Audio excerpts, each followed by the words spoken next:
Alright guys, in this particular problem we're going to be talking about dividing rational numbers.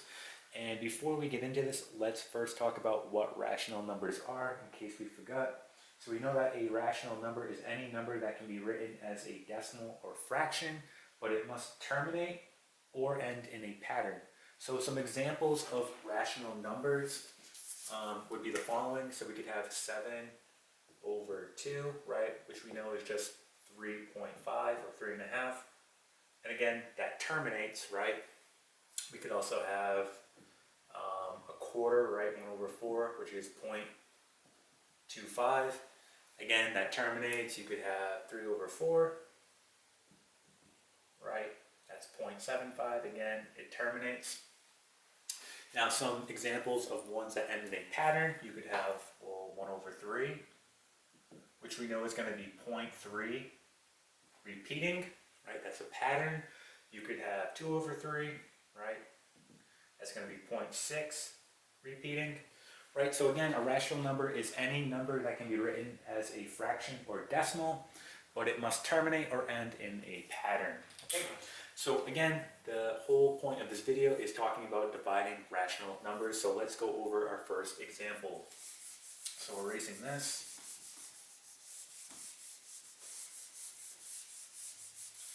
Let's start our first example. So we'll have the following. Let's say we have 7 over 2 divided by 1 over 2. Okay, and we want to know what that is. So when you're dividing rational numbers, you want to think of 3 steps, and that is keep, change, and flip. So keep, change, flip. So for example, you're going to keep your first fraction, which is going to be 7 over 2. So keep. You want to change the operation to multiplication, right? So we're going from division to multiplication. And then we want to flip the last fraction, so it's 2 over 1, right? And looking at this, we know that when we multiply fractions, we go right across, right? Multiply right across. Now, you may see here that you can actually cross reduce, right? I have 2 on the bottom and 2 on the top, right? So this reduces to 1. This reduces to 1. Right, so we're going to get the following. 7 times 1 is 7. And we're going to get 1 times 1, that's 1. Or in other words, our final answer here is going to be 7. Okay? If you didn't want to cross reduce here, you could have just multiplied right across. Again, you could have done 7 times 2, which is 14. And then 2 times 1, which is 2. And again, you're going to get the same answer here. 14 divided by 2 is 7. Right? So 2 different ways in which you could do this particular problem, right? Whatever one you feel more comfortable doing is fine. All right, let's try another example. All right, guys, here is our next example. So again, we're going to follow our same rules here. We're going to keep, change, and flip. All right, and notice that we now have a negative out in front, so it may be useful to go ahead and assign that negative to either the numerator or the denominator. That way it's a little more visual. So again, remember, when you have a negative out in front, you can assign it to either the numerator or the denominator. It does not matter. Just make sure you are not assigning it to both. So for example, you do not want to do this, right? Negative 5 over negative 3, that would be incorrect, right? You have to assign it to either the numerator or denominator. So you could either do negative 5 over 3, or you could do 5 over negative 3, right? But you do not want to do it like that, okay? So let's go ahead and set this up. So just erasing this work. And let's go ahead and follow our rules of keep, change, and flip. So we're going to keep here. Let's assign that negative to the numerator.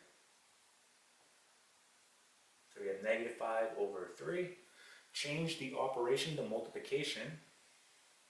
Right? And then we want to flip our last fraction, right? We're taking the reciprocal, right? So looking at this, we want to go ahead and just multiply right across here. So we know negative 5 times 8, that's going to be negative 40, right? And we know 3 times 3, that's going to give us 9. Okay? And looking at this, we can't reduce this. So this would be your final answer here. Now you could also write it as a mixed number, right? This is an improper fraction. So to write it as a mixed number, we know that 9 will go into 40 Well, that will go into 40 4 times, right? So we'll go in 4 times, so we write the whole number here, 4. How many are going to be left over? Well, we know 9 times 4 is 36, right? So we know it's going to take 4 to get the 40, so we have 4 left over 9, and then just make sure you include your negative in your final answer, so we can also write it as a mixed number, right? So both answers here would be acceptable. All right, let's try one more example. All right, guys, so here is our last example. And this one's a little bit different because you can see that we're dealing with two mixed numbers.